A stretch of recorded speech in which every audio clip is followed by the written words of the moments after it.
For me, it's that combination of issues. It's that cluster of disinformation, AI attacks, economic crisis, supply shocks, threats to the cohesion of society. And I think if we want to really engage citizens with this, it's about how we talk to them and the language we use. And I think one of the things is, first of all, try and align our national security language with citizens' lived experience somehow. There's an implicit understanding across many of the different, regions, groups and individuals we spoke with that everybody's got a part to play. You're listening to the National Security Podcast, the show that brings you expert analysis, insights and opinion on the national security challenges facing Australia and the Indo-Pacific, produced by the ANU National Security College.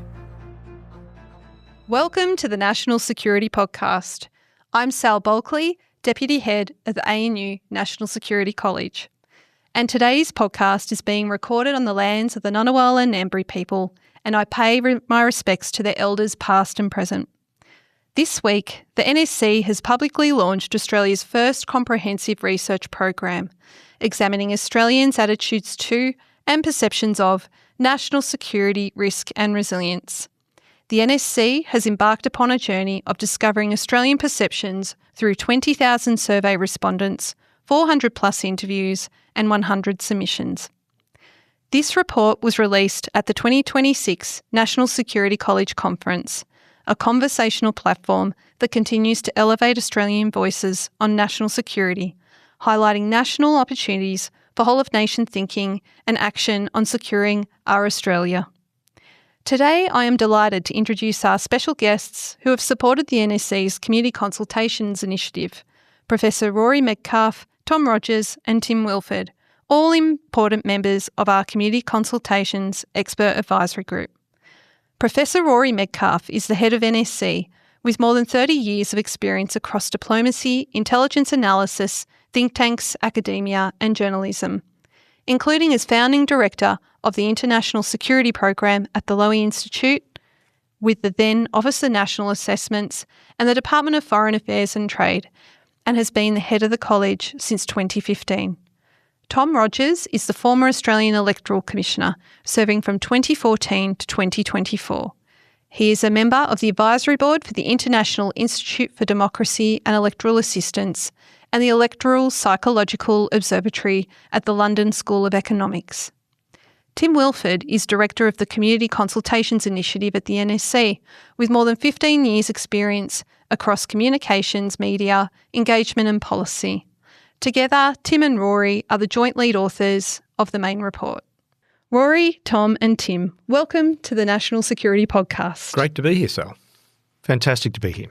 Thanks, Sal. Rory, if we could start with you first. This report was consulted more than 20,000 Australians and hundreds of community voices. What prompted the idea to ask the public directly about national security?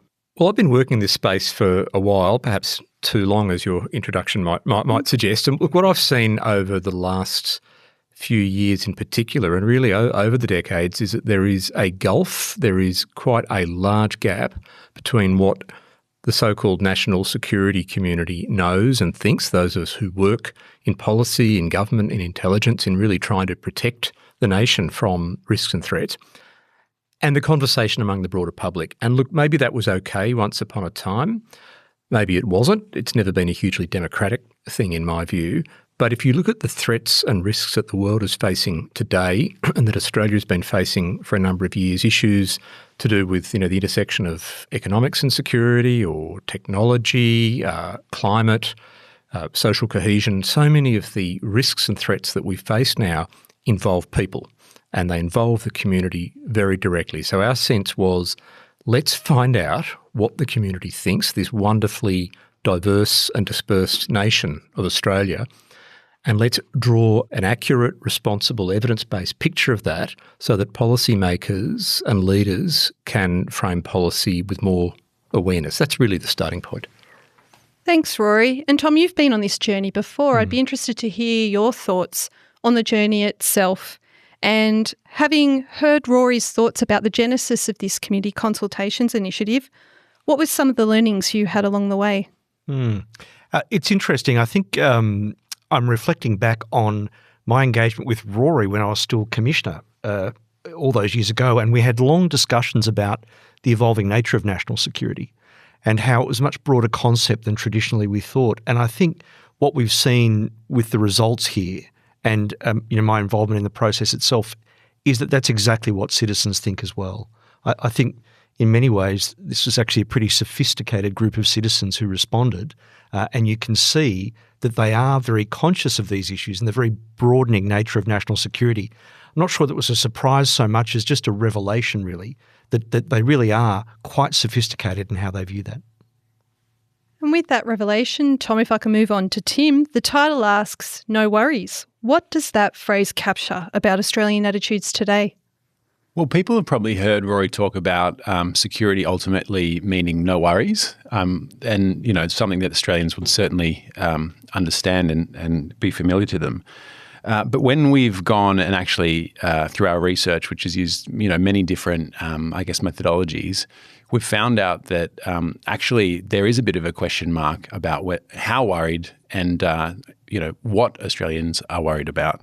When we ask them, how worried are you about national security specifically?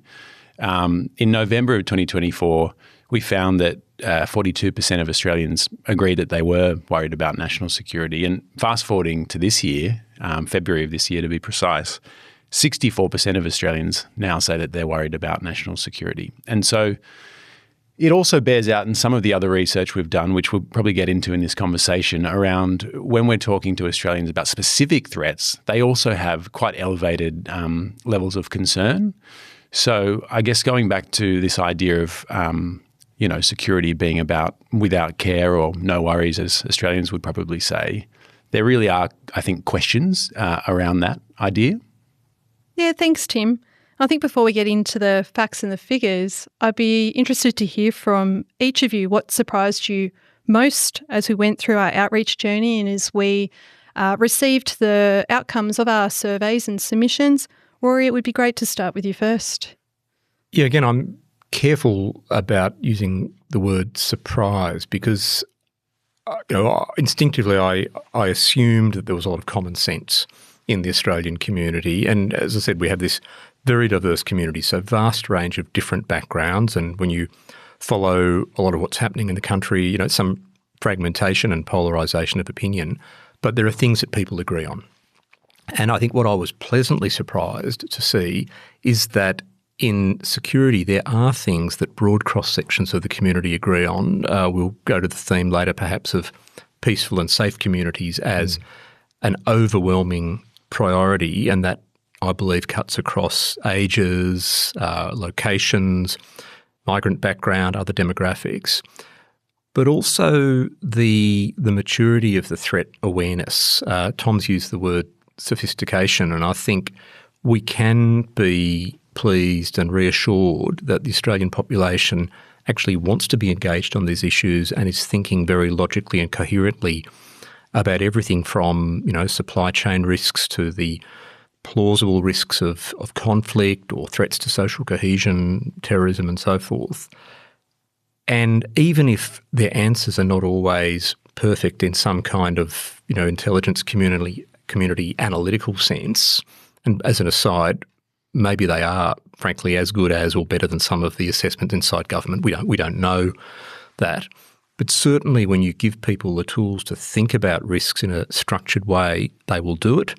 They will engage, and it reflects, I think, a lot of the intuition, the common sense of Australians across the community as a democratic citizenry. Thanks, Rory. And Tom, as a recent government official, having been electoral commissioner, come out, do you have a different view in relation to, I think, where government's perceptions are in relation to the community's views on national security versus where you are today and the journey you've been on? I think, as we said before, I think for me, this whole process has reinforced some stuff that Rory was just talking about there, about perhaps how the insider group, the sort of national security community, view this issue, and also the language we use as well. And I was reflecting this morning, talking with Rory and Tim, that I think that the kind of national security community has over the years thought about Australia's national security from the border out. It's been a very important part of what we do. When I think about this survey, for me, the community are telling us that they see national security from their front door out. And they're very aware of the border and they want to be involved in that, and there's some quite sophisticated takes on it. But it was an interesting thing that we have a slightly different view of what national security is, and that supports this approach of it being a very broad construct, and we need to think very broadly. So the community are reflecting that back to us, and that, I'm not sure it was a surprise, again, just to reflect Rory's language, but it was certainly a reinforcement and in some ways a revelation as well. And can I just add that often people didn't use the word security or intuitively react positively to the term national security, and that's fine. I'd be very happy for us to have this conversation without saying the word security at all, even though this is the National Security College. But people do think about preserving the good things of life in Australia, the continuity of life, which we might get to. And I think going to Tom's point as well, we live in an age where, looking around this studio here, I can see at least 3 mobile phones, even if the reception's terrible in here. It is. The border is with us. We are all carrying the border around with us every moment of every day. There are, millions and millions of, if you like, threat surfaces and surfaces for opportunity with the world. And so I think the public are still processing what that means for the security and the continuity of everyday life. And I think just to go further on that, when you read through the results of the report, what the community are doing when they look at threats and what they think is important, they're prioritising their day-to-day lived experience rather than possibly a once-in-a-lifetime event. And it's just an interesting process I think we've been through with that. I think one thing that surprised me, Sal, to your question is, gathering the survey research, while it is foundational to the reports that we're putting out, the community engagement was the part that I expected to be difficult, and to some extent it was. But it is equally, I think, one of the most important elements to all of this work. And, going into it, I expected, you hear this term of consultation fatigue. And when you start emailing people, cold calling people and saying, look, I'm from the National Security College at the Australian National University. We'd love to sit down with you and talk to you about what you think about national security and risk and resilience. Naturally there's a pause on the other side of the phone line and people are sort of thinking in their head, what's all this about? Then, when we were on the road and we sort of had built that trust and were able to have really deep conversations with people, it was really interesting and I think surprising to some extent to see after the first minute or so when we'd talk about some of the issues that we were interested in hearing their views on, how people would light up and a light bulb would sort of go on and they'd really see that they had a lot of experience to contribute. And more often than not, the teams that we would send out on the road would have to be wrapping up the conversation well before people were done. Absolutely. And could I add some interesting places too, right? On the road, I've got my bees lined up. Tim, and Sal and others went to some pretty extraordinary parts of the country, but let's get back to that. Yeah. The experience was incredible. It was. Having to so many differing types of socioeconomic, socio-demographic areas as well as geographic. I just wanted to reflect a bit on what was just said. I like the analogy of door out, Tom, and I think that's something that absolutely resonated. And Rory, I'm going to try my best not to use the term security for the rest of this podcast. But also, Tim, I completely appreciate and acknowledge that the people that we encountered along the way across Australia definitely knew more about security than they thought. Mm-hmm. Interestingly, without using the word security, one of the greatest findings is that Australians prioritise safe and peaceful communities above traditional national security. And Tom, I'd like to start with you first on that. Why do you think that is? I think this is a global trend. I think that we're seeing people again who are focused on their lived experience, what impacts on them day to day, and these are significant issues for them. And this is something we're seeing globally. Some of the findings of the community consultation, I think, are reflected globally in other not so comprehensive surveys, but similar things. People are really worried about those day-to-day issues. I was just reflecting this morning, there was a parliamentary inquiry in the UK, I think this week or last week, and one of the individuals from Fact Check UK who appeared said that democracy isn't going to die in the darkness, but rather in the blue light of a million backlit screens as people are worrying about things and looking online. So these are common experiences we're having at the moment. And I think that takes us nicely to the next question for you, Tim. The report showed Australians are most worried about AI-enabled attacks, economic crises, supply chains and disinformation. Why are these issues rising above traditional threats?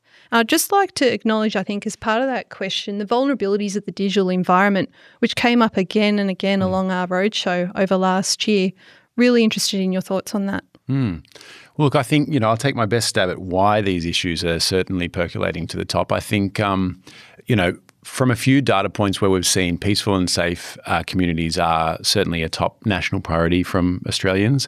We've seen that they see the peaceful continuity of everyday life as a really organising principle that helps them, I guess, conceptualise a lot of these issues they're facing. I think, in my mind, it makes a lot of sense that these risks or issues or threats, insert your word here, I think are seen and experienced and potentially discussed amongst, families, communities and workplaces as, the experiences that they are seeing on a day-to-day basis.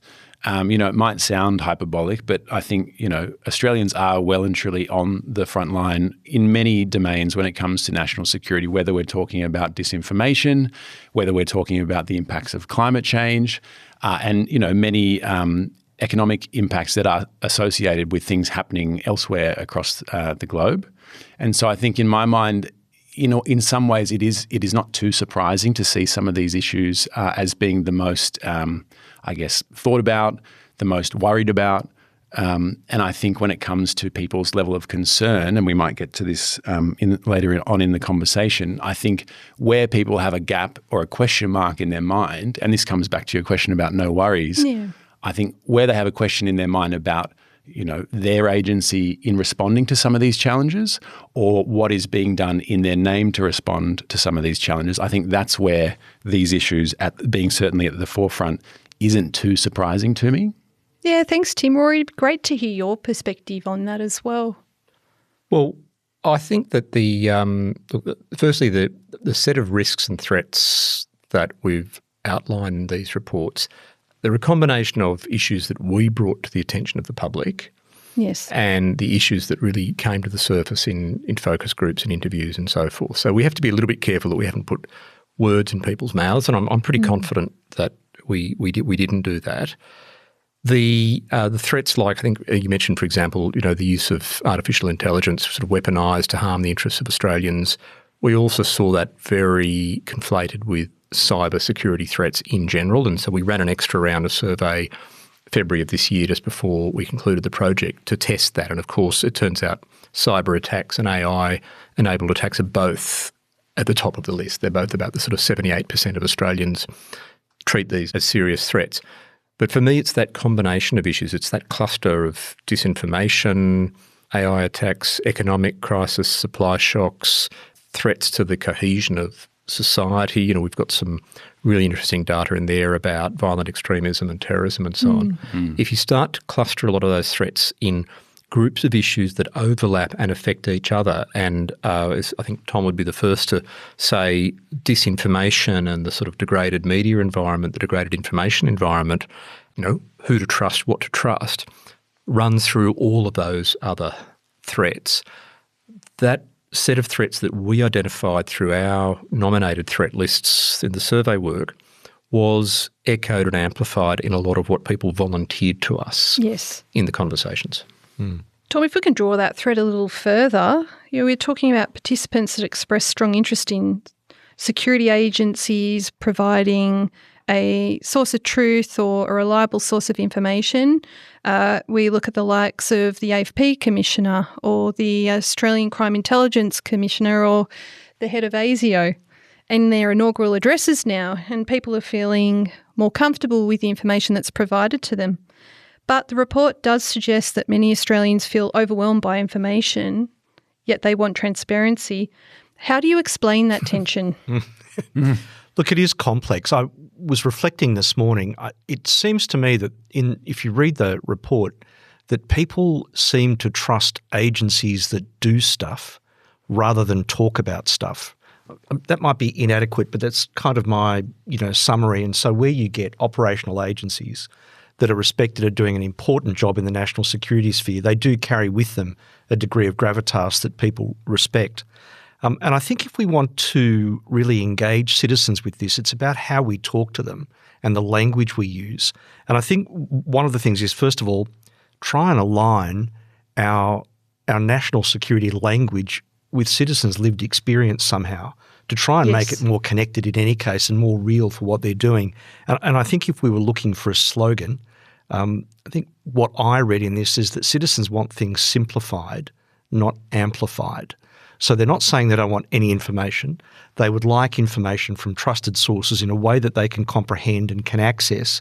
And I think there's a message there for all of us involved in the kind of security ecosystem to make sure that we're actually engaging with these individuals the way they want to be engaged. Rory might have a view on that. No, that makes a lot of sense. I think we've got information, particularly from our focus groups, on the perceptions of agencies as opposed to the perceptions, frankly, of the political class and the mainstream media for that matter. And, the Australian Signals Directorate, ASIO, the Australian Federal Police actually will get very positive mention as trusted and as trusted communicators. And the lesson I take from that, when coupled with the language about suspicion towards political actors, because political actors, whether it's government or opposition or others, potentially will, spin national security information for electoral advantage, is that I think the public would be comfortable with a bit less risk aversion from political leaders and government leaders to allow agencies to communicate in a direct, simple way with the community about security and risk issues. Tim, do you have something further to add on that? Definitely. I think it speaks to something we've been talking amongst ourselves about earlier this week as we sort of finalise the report, and that is the sort of Goldilocks approach to information sharing. So 3 perspectives that came through very clearly in the focus groups that we conducted were, one, this idea of more information is sort of fundamental to democracy. The second was those who found or thought that more information did have the risk of creating panic or hysteria. And those people tended to see that these mission-focused agencies, were doing sort of the right thing in their name. And they certainly didn't say they didn't want more information, but they were very cognizant to the fact that more information could have unintended consequences if it's handled poorly. And then the third group were these, it was a smaller group, I think, but it's not, I guess, representative of the full Australian population, but those who are deeply distrustful of institutions more broadly and see information and information sharing as ultimately a tool. And in some cases, people use the word weapon. So I think when it comes to this idea that there is a desire for greater information sharing when it comes to security threats in Australia, and we know that because we heard 53% of Australians said that they feel the Australian government shares too little information in this space. And how many said they are getting too much information, Tim? I think it was 4%, if my memory serves correctly. That must be the national security community. Well, I think the important thing is that, that is one thing to keep in mind. But on the other hand, we are certainly seeing that Australians have a very they're sensitised to the potential risks that are involved with information sharing. And so it's not a open the floodgates sort of approach in the whole from what we've heard. Look, information sharing, as we all know, comes in different ways for different forms, particularly for generations or socio-demographics. Certainly social media for the Generation Alpha and Generation Z. We see some of the digital publication forum for Gen X and the millennials, and of course traditional media as well, moving into the older generations. If we start to look at demographic differences, and we'll start with you first, Tim, the report highlights some major demographic differences. What stood out most to you? Well, I think there's 2 different types of demographic data that I think is really interesting. The first is that the trends we've seen in the survey is that if you are, older, or if you are, living in a rural or regional setting, or if you have a lower sort of formal education or are Australian born, on most of the metrics we tested, you will tend towards being more anxious or concerned about the range of issues we shared, but also national security. One of the only threats or issues that is not necessarily the case was the impacts of climate change. But interestingly, the other side of the sort of demographic findings that we found is that with this question about, are you worried about national security, in November of 2024, like I said, we started at 42%, and older Australians had a much more elevated sense of worry when it came to the sort of abstract notion of national security. Fast forward to February 2026, and what we've found are two key things. Number one, that the younger cohorts of Australians have significantly increased their worry around national security, or at least that's what they're telling us. So the floor is lifting on national security concern.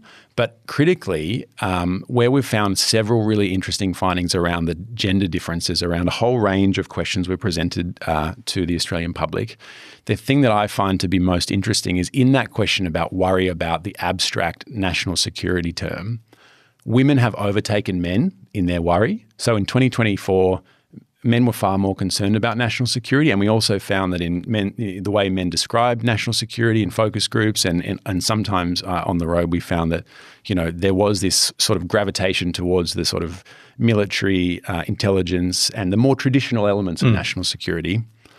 That seems to have shifted quite dramatically when it comes to women and their levels of concern and how they are now, thinking about Australia's security. We'll be right back. In this disrupted world, Australia needs security professionals more than ever.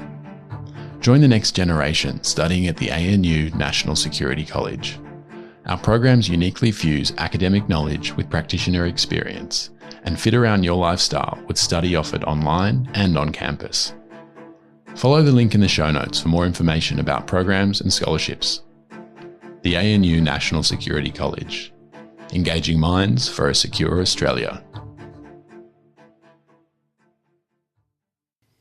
Thanks, Tim. I mean, there's a large gender gap, as you mentioned before, in self-reported knowledge as well of national security. Could you elaborate further on the focus groups, revealing why that gap exists? And I'd be keen to hear, Rory, from yourself and from Tom as well. Particularly, we went out and outreach. There were people of all demographics that we met. Be interesting to see if we can crack that nut on this one.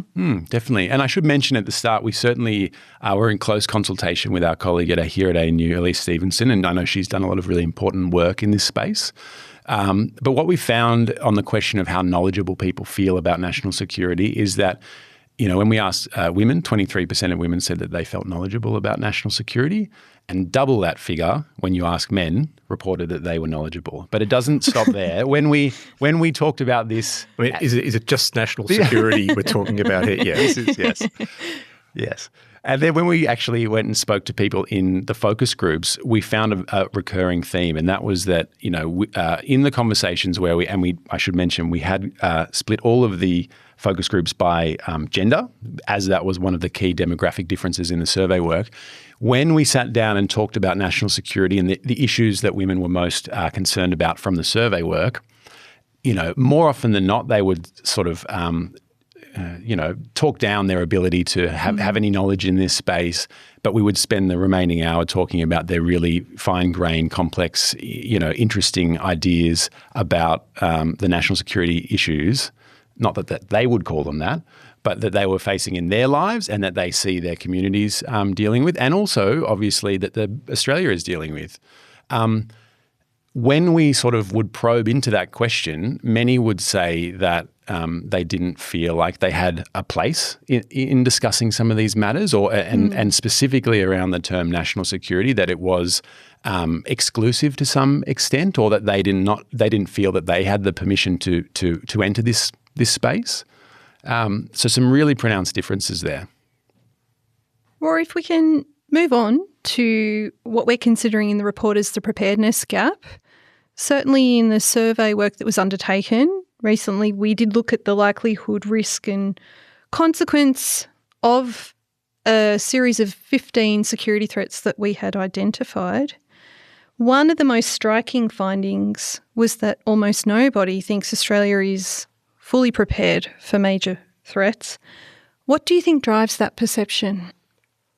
Well, I think this is really the core of the report for me. I think it's actually the core of the project. So We set out to build a picture of what the community thinks about a whole range of risks and whether the nation and society is resilient enough to deal with those risks. And this is not just stuff that researchers or experts or national security officials are making up. We're clearly facing a world where there are multiple intersecting shocks and risks. Just as an aside, Sal, the fact that several of the issues that over the last 2 years of this survey work respondents identified as big concerns have effectively come to pass. So, we're currently recording this at a time when there are economic shocks from a conflict overseas, where there's been a terrible act of domestic terrorism in Australia with a very international ideological connection, where technology is becoming increasingly a source of risk or perceived risk in the community. All of these are issues that the public identified throughout our consultations. So to pivot from that to the preparedness question is really, in many ways, the accumulation of the question of what are you worried about, what are the consequences, what are the likelihoods? Because really security is not about absolute safeguard against every risk at all times. The country would be well and truly broke. There's no way we could be fully prepared against every shock, and would be subverting a lot of our freedoms, a lot of our economic well-being, and a lot of the good things about living in a democracy.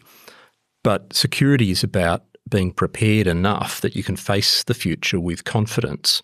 And that's where I do think there's a high level of common sense in the public. People are not blind to the realisation that the world is changing very quickly, a threat environment is changing very quickly, and we've spent a long time from government to government, no one government holds responsibility for this, actively not being prepared for a lot of risks and shocks. Now that's my own view, is that the public is broadly right on this issue to be concerned about preparedness. But being balanced about it, we also noted, and Tom, I note that in some of your commentary on this, you've pointed this out as well, it's not a case of the nation being not prepared, it's the nation being underprepared. And so the lesson is, can we improve the report card of public concern that this survey shows? I think that now goes to governments and decision makers across the board, and it's not only the federal government, it's state governments. Somebody's asked me, what about the business community? The business community is actually the front line of a lot of these issues. So I think the next steps is a national conversation with preparedness at its heart. Taking that forward, Tom, Australians felt the least prepared for the threats they thought were most likely to occur, like AI or disinformation. There has to be some good news here somewhere. What are the implications for how government responds to that notion, whether it's policy or programs or investment, or does industry have a role to play? I think industry absolutely has a role to play, as Rory was just saying before, but I think it's a really complex issue, and I just want to reflect something we said earlier today, that we're not telling government to do any particular thing with this report. That's just an important point to note. This is a resource for government rather than government should or business should do a particular thing. But to pick up on why people see these things and the whole issue of optimism versus pessimism, I think there's an issue that if people don't see themselves reflected in a policy, it's not going to land in any case. And it comes back to this bit about language that we've been using previously. And the whole thing about perception and being underprepared rather than unprepared, I think that for me, we've got to do two things. We've actually got to deliver, that's important, but also we've got to be able to communicate. And I do wonder in the past whether we've communicated without delivering, and sometimes we've delivered without communicating, and there's this gap. It creates a delivery gap and a perception gap. So I think one of the things we need to do is to think more broadly about that.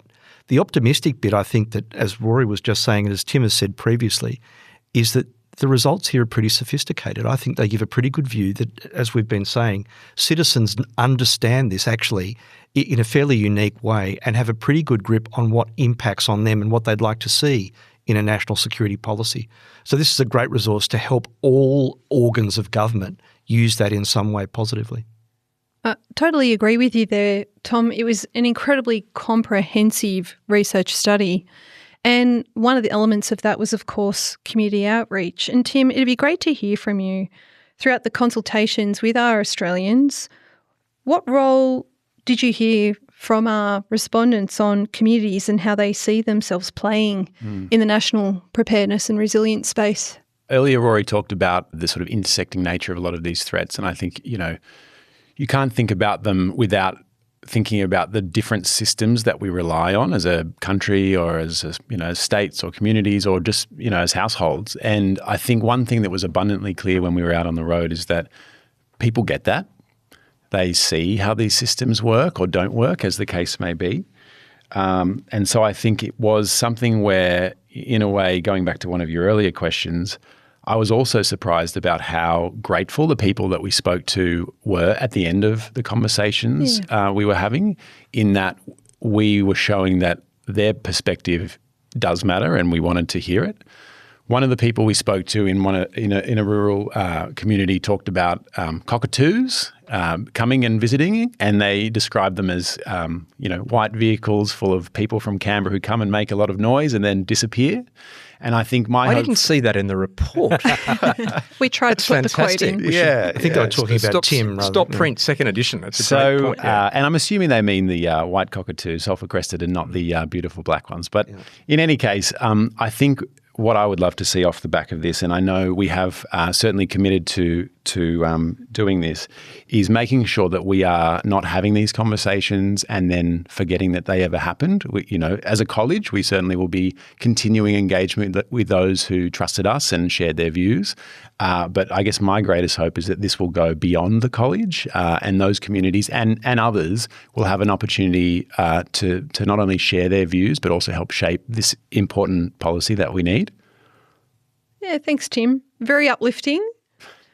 And I think we have many of our audience or listeners on the podcast who are policymakers. Tom, I'd love to start with you first. If policymakers could take one lesson from this report, what would it be? Well, I think I'd like to leave two lessons, Sal, if that's okay. Can I subvert your question? And look, I think first of all about messaging, something that Tim just said. I learned a lesson when I was electoral commissioner about governments quite often think one message is enough.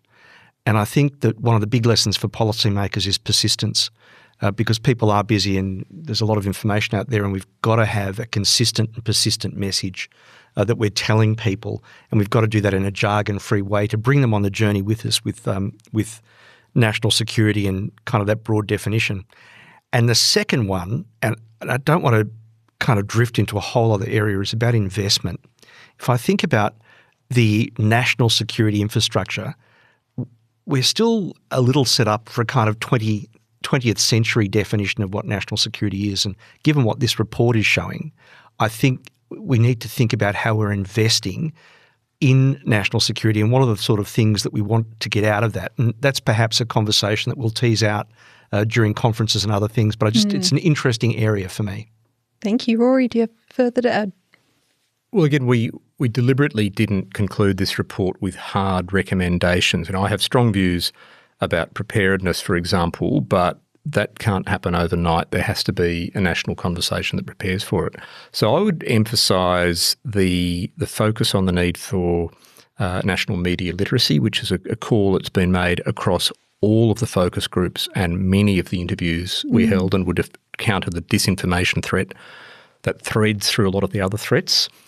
I would also go to a really interesting question about coordination between states, territories, the federal government and local government. And Tim, this goes to, I know, to the work you were doing at a local level. I was struck by a lot of the reporting that came back from those conversations with local government leaders, and incidentally at the conference we've held to drive a national conversation on these findings. It's great to have local government represented. Yep.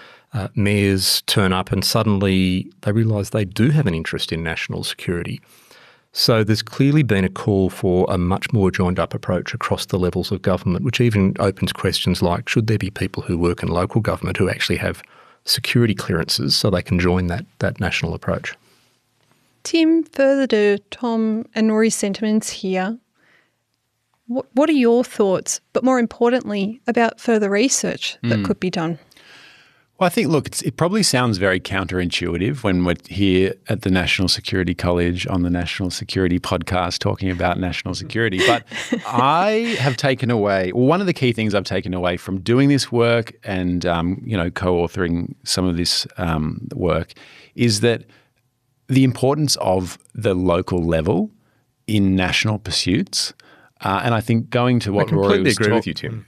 Going to what Rory was sort of talking about there, it is, and I think just finishing the thought around systems that I was mentioning a bit earlier, if we are to successfully tackle a lot of these big, meaty problems that we face as a country, it all can't be done at the national level. There's an implicit understanding across many of the different, regions, groups and individuals we spoke with that everybody's got a part to play. And I think part of the challenge is working out how to grip that up, how the coordination works. And to Tom's point, the different and the nuance that's required when it comes to communication and communicating with different groups of people with different interests in certain spaces, but ultimately, we all want to be living in peaceful and safe communities. So I think that's the main thing that I feel has come out of this and something that I think we'll be very keen to keep an eye on and pursue further. And maybe just to add another bit on, Rory just mentioned media literacy, which is a glaring deficiency, not just in Australia, by the way, but globally. And I think whatever we end up doing with that, and we will need to invest in it, it's where I was heading with that thing about investment, it might be delivered locally, but media literacy and our approach to this needs to be coordinated very strongly nationally. And that's, I think, something that we'll make a mistake if we don't do. Just adding to the local dimension as well, and I think, for me, this is kind of a full circle career experience working on this project with colleagues because I began my career as a small-town journalist. And so I began my career as a small-town journalist in Lismore back in the dim and distant 1980s. And as part of this project, I went back to where I came from, if you like, to look at community resilience, after the devastating floods that community's experienced, but also to look at questions about community media literacy, the rise of the sovereign citizen movement, those kinds of risks. And it's very clear that there is actually a direct link between community resilience and national security or national resilience, however you call it.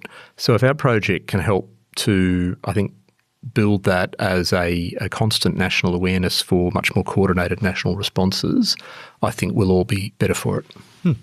So, Rory, with that in mind, what conversations about national security do you hope this report will start across Australia? Well, I think that's kind of a self-answering question in a way. I think the conversations don't have to be about security for a start. I think Tim's point, and I was hoping you were going to say, Tim, that we're at the National Security College, but we're barking up the wrong tree when we're talking about security. Maybe we are. Maybe the term national security is a bit off-putting for a lot of the community, but the concepts of the continuity of daily life, peaceful and safe communities, being able to face the future with confidence, knowing that there is risk, but as a nation we're engaging with that through an open conversation, I think that is the big takeout. Tom? I'd agree with that conversation moving just from a focus on security to a focus on resilience, democratic resilience and community cohesion. If we have additional conversations about that, I think we'll be very well placed. Thank you. And Tim? Well, look, I think the final thing I'd say is 100 years ago, Walt Lippmann wrote about public opinion being about pictures in people's heads. And I think what we've unearthed is a picture of those pictures in people's heads regarding security specifically. And I think those pictures really do matter. We've come to the end of the podcast. An interesting discussion, and the discussion won't end here. There will be more podcasts that we will preview on our community consultations work. Rory, Tom, Tim, thank you so much for joining me today on this conversation. And before we end, Sal, I want to thank you for the last 2 years of your service as Deputy Head of the National Security College and the key role you played in driving this project. Fantastic. Absolutely. Thank you so much. Well done. To our listeners, if you're after further information on our Community Consultations initiative, please go to our NSC website or our podcast website, and we'd love to hear from you. Thank you for listening to the National Security Podcast. We welcome listener feedback and suggestions at any time. so please get in contact at natsecpod@anu.edu.au. For more important conversations about Australia's national security, please subscribe to the podcast, our YouTube channel, and follow us on LinkedIn and Twitter to receive the latest updates.